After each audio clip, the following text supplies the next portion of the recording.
Hello, welcome back to the video lesson. And in this video, I'm going to teach you the second poem of your flamenco textbook, that is An Elementary School Classroom in a Slum, written by Stephen Spender.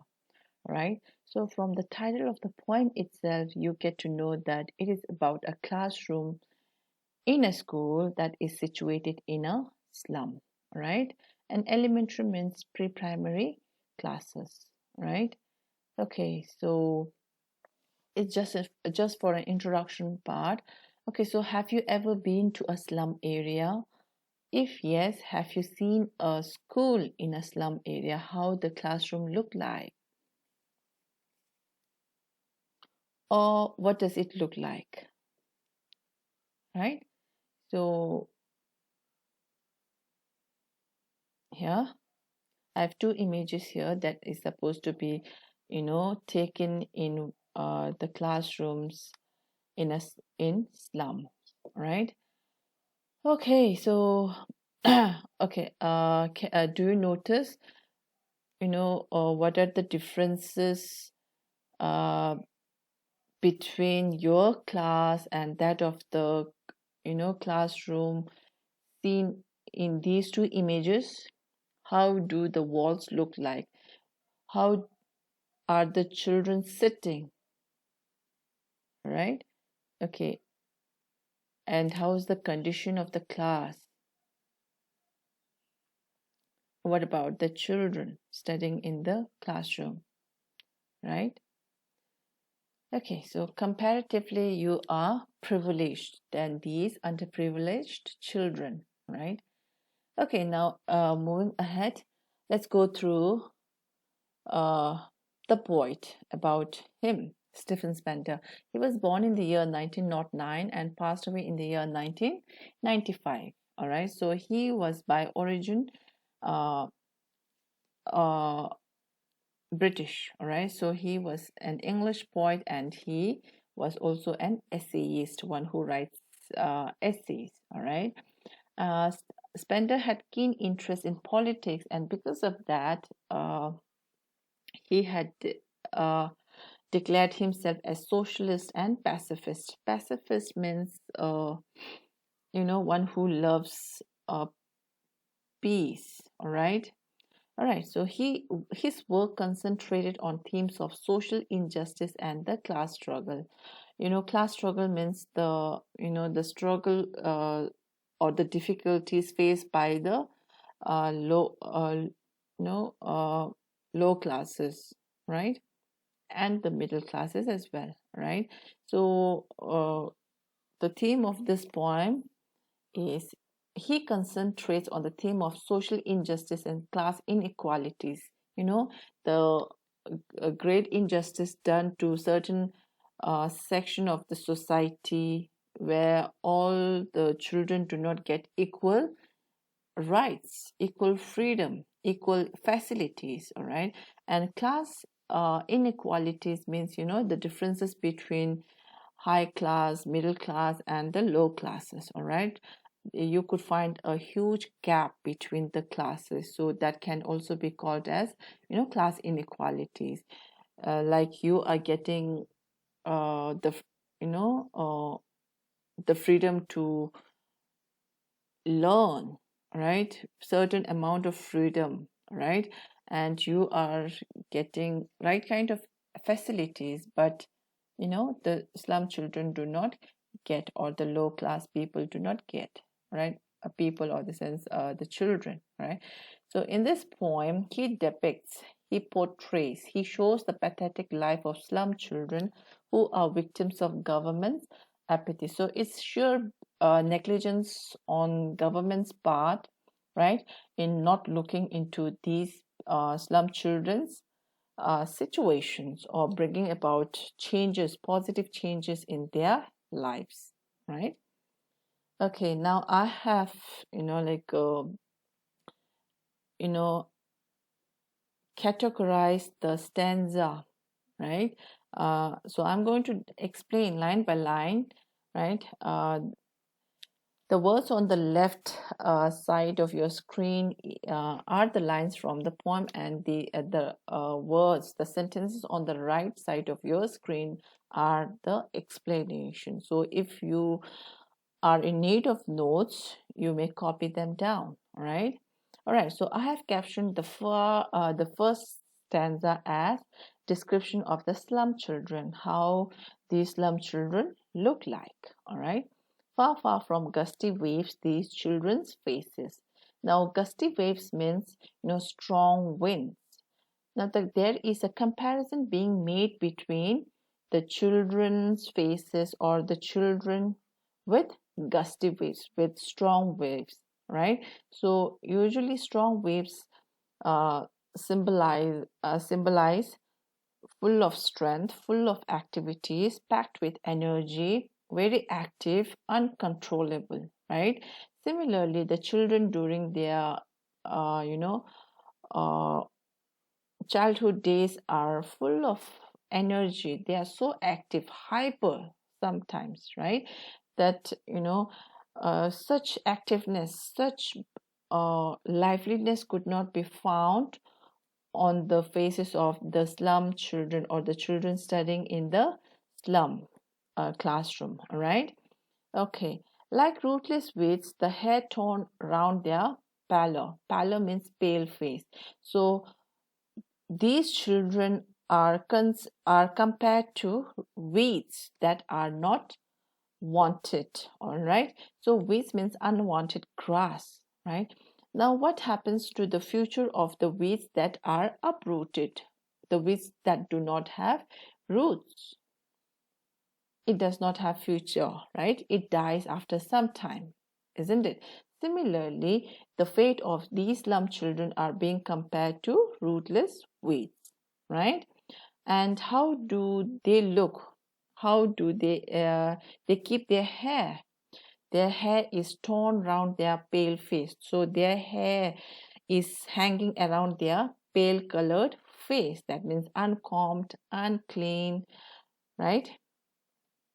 So here, okay, now the poet in these two lines compares the children to that of the first thing with gusty waves, and he shows a great contrast between them. All right, and he second thing is the children are compared to rootless weeds, and there he shows similarity between the children and that of the rootless weeds, right? So what happens when weeds are grown, or weeds grow in the fields? The farmers take them out, isn't it? Why? Because they are unwanted grass. They uh, you know d- uh, does not they do not help the farmers, right? So these weeds are taken out. Similarly, these children are also unwanted in a society, right?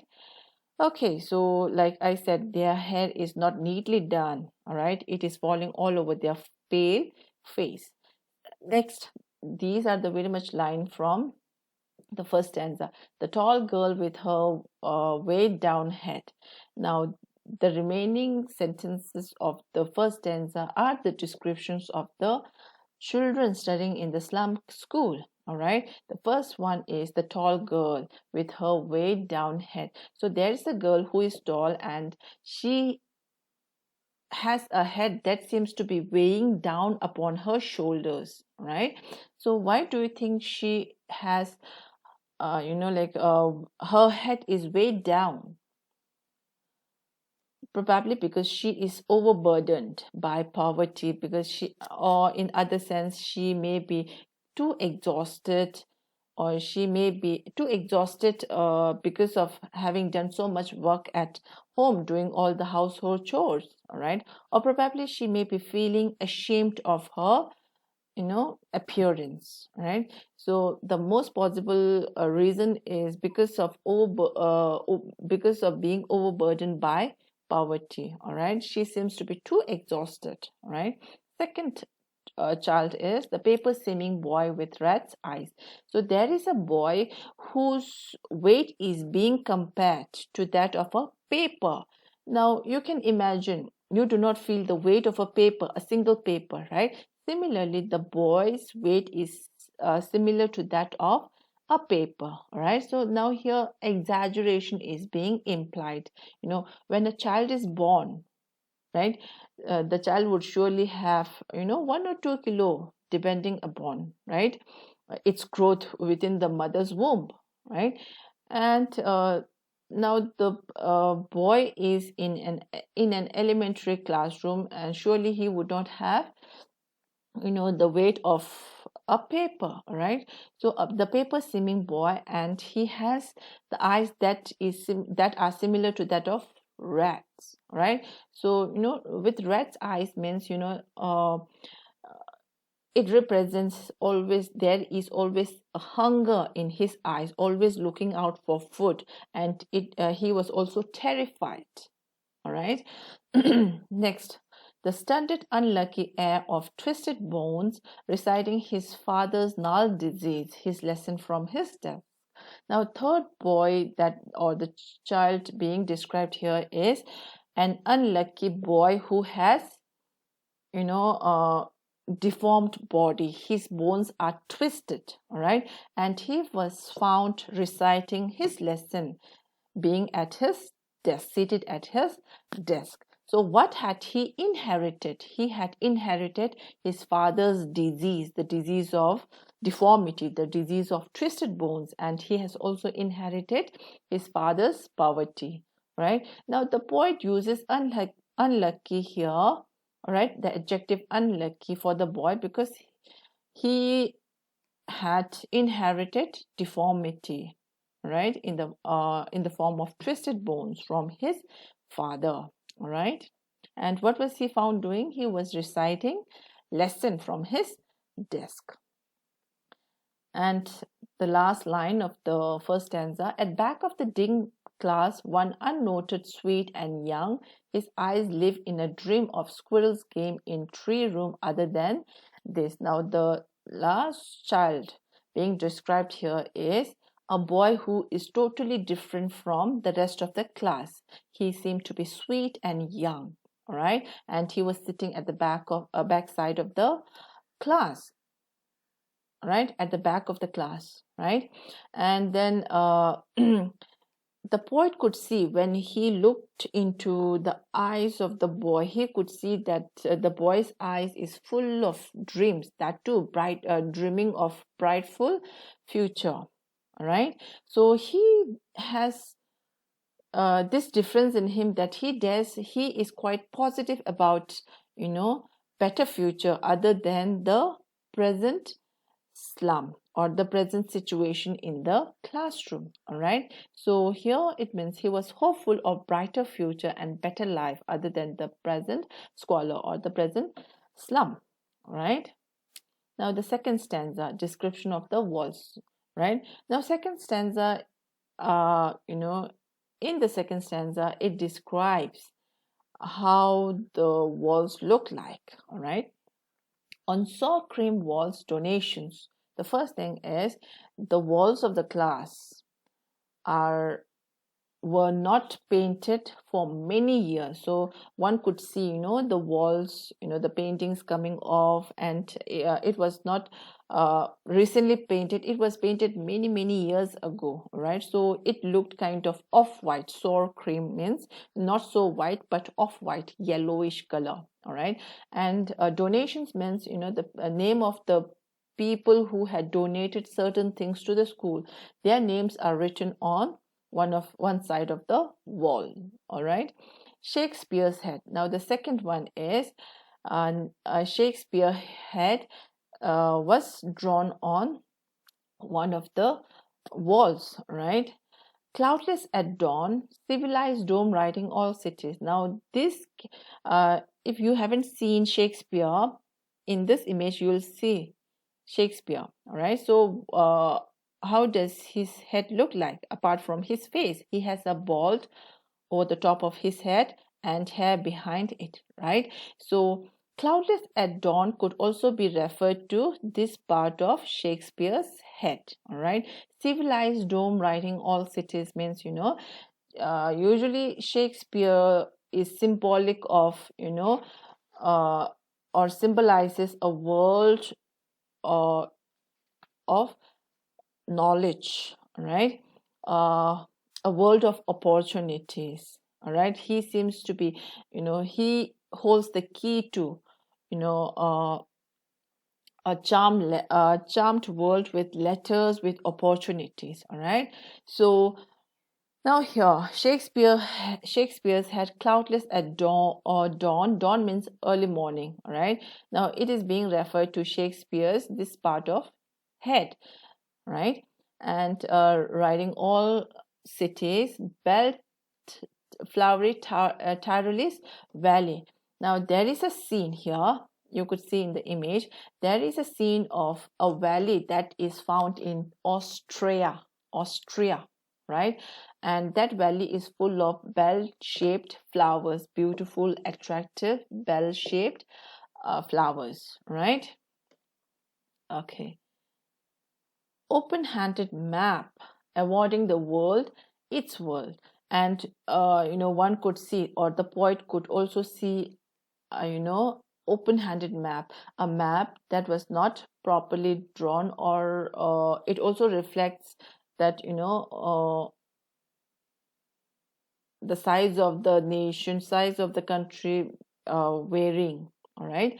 So awarding the world its world. Now here, the world map seems to be kind of giving award or rewarding the world means the people living in the earth, all right, how beautiful their world look like, all right, a world map awarding the people with its own beauty, how beautiful the world actually is, all right. So the world map seems to be giving award to the people, or especially in that case the slum children, about the beauty of the world that they are living in, all right. And yet for these children, these windows, not this map, their world. But unfortunately, the world map does not have any significance, no matter how beautiful it was drawn or how attractive and colorful it was drawn. But the world map has no significance to these children, because you know the uh, the scene that could be seen outside through their windows are their actual world, all right, where all their future is painted with a fog. So they do not have, certain future, they do not have, bright future, because up, if you happen to see a morning filled with fog, the visibility is so bad that you could not see, the scenes at far off distance, all right. So this indicates that their future is bleak, their future is foggy, their future is uncertain, all right.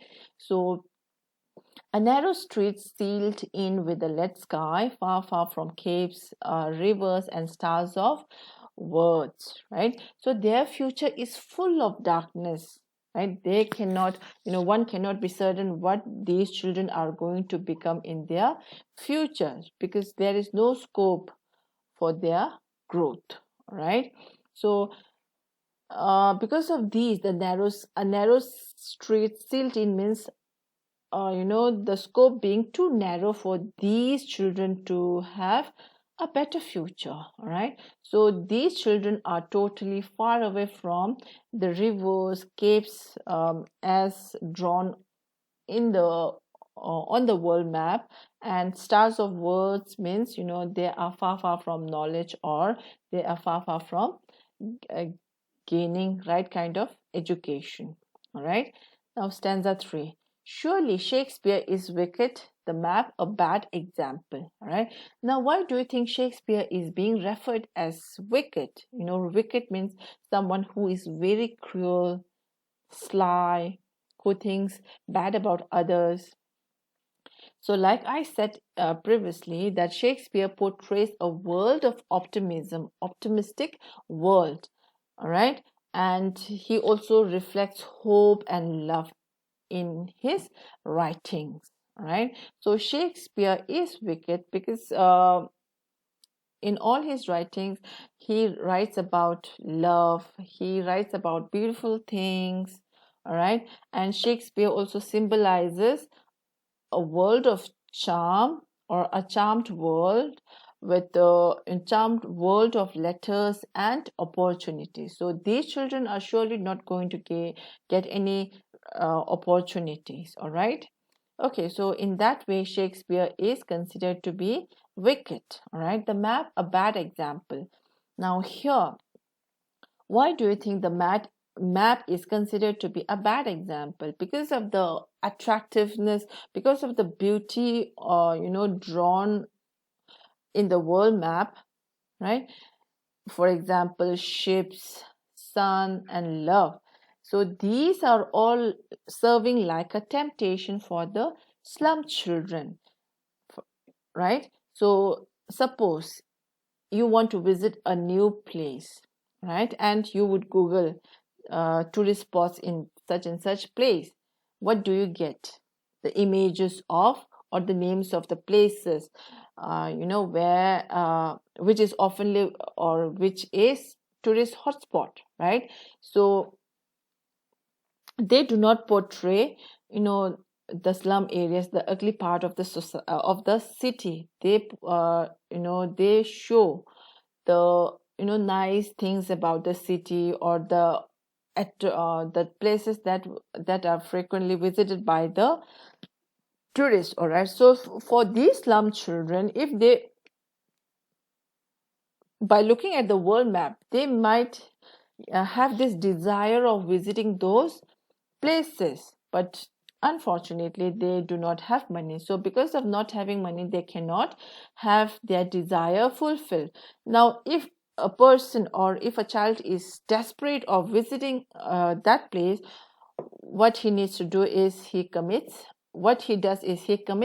crime, all right. So the ships, the beautiful images on the world map, serve like a temptation, tempting these slum children to steal, to commit crime, all right, for lives that slyly turn in their cramped holes from fog to endless night, all right. Now you know how these children, or how people in slum area live, or what condition they live in. Remember the chapter Lost Spring, all right. So they live in small houses, all right, and they got so used to living in such small packed houses, right. And then their future is like, they are born in it, they are going to die in it. So their life is going to be dwelt in slum only, right. So that means their future is full of darkness, from fog to endless night means no bright future, right.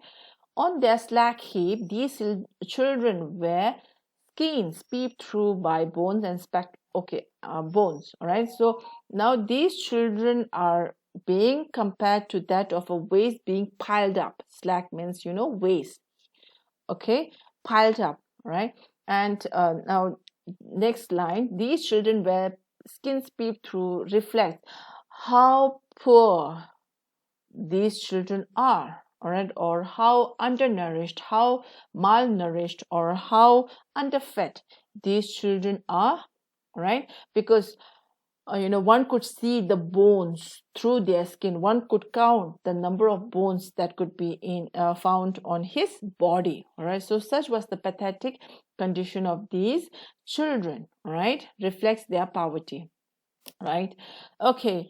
They also suffer from malnutrition, like undernourished, right. And spectacles of steel with mended glass like bottle beats on stones.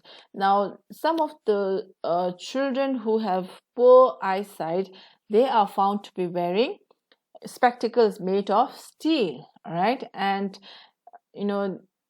the condition of these spectacles are so pathetic that they are oftenly repaired. Even the lens of the glass, or the spectacles was had holes in it, all right. It is being compared to like a bottle being smashed upon a stone. And how does this smashed bottle pieces look like?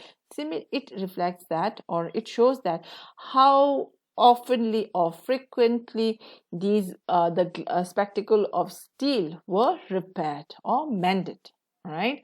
All of their time and space are foggy slums. So blot their maps with slum as big as doom. Now, since, like I said, they are going to live their life in slum, right? So here, uh, these slum children have faced so many difficulties in their lives, right? So, they do not uh, what to say, like, dare to, or they do not have such hope of, like, having a brighter future, right? Okay, so blot their maps with slum as big as doom means, like, these, the slum areas are like a mar, a black spot on the on the map of the world, right? The world map reflects civilization advancement, right? Fine. So these children are surely going to live their life, throughout their life in the slum, right? So it's quite difficult for them to escape the doom. Stanza 4, it's a request, or the poet wants certain people to bring about positive changes. Plea means a request. Unless governor, inspector, visitor. Now he is requesting, or he wants governor. Inspector means not the police inspector, but officials who come to inspect the school, all right? Or visitors, right? This map becomes their window, and these windows that shut upon their lives like catacombs. So unless these people bring about positive changes in the form of right kind of education, in the form of different opportunities, right? If such things are not given to these slum children, then that slum is going to be like catacombs, right? Catacombs, a kind of a tunnel that was used to, like, bury the dead, right? Or bury the dead bodies, right? So unless certain positive changes are brought about in the lives of these slum children, they are going to live their life in catacombs, all right? That means they are going to dwell in the slum, all right? Break open till they break that down. Now he wants these people to, bring about positive changes in their lives, all right? So changes in what form? By giving them right kind of opportunities, by giving them modern education, then only there can be a change in them, right? They can hope for a brighter future, right? Okay, and show the children to green fields and make their world run azure on gold sands and let their, okay, now sands, right? So he wants these, the education should not be given only within the four walls of the class.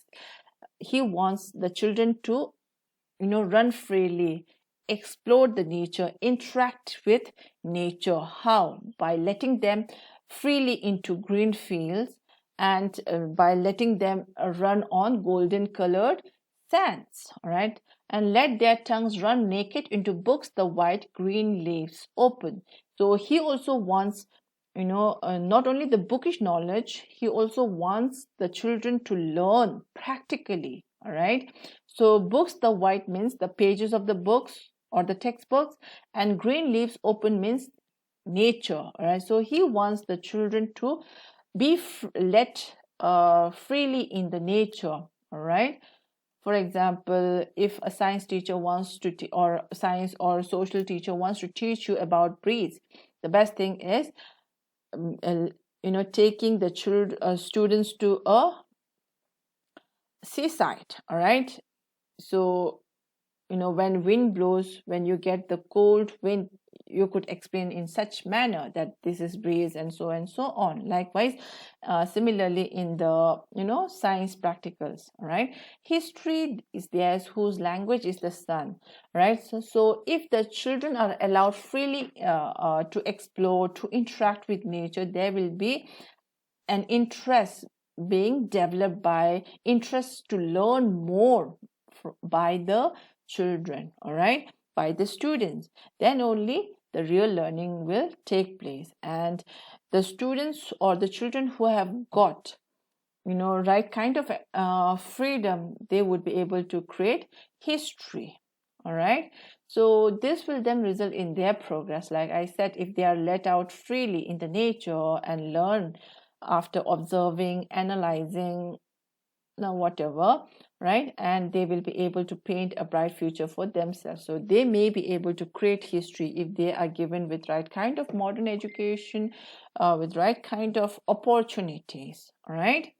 Okay, now in this poem, the poetic devices used are metaphor. Now here are the lines taken from the poem. So paper skimming boy, metaphor, the boy being compared to the weight of the paper, right? Rat's eye, the second boy, stunted, unlucky air, right? His eyes being compared to that of rat.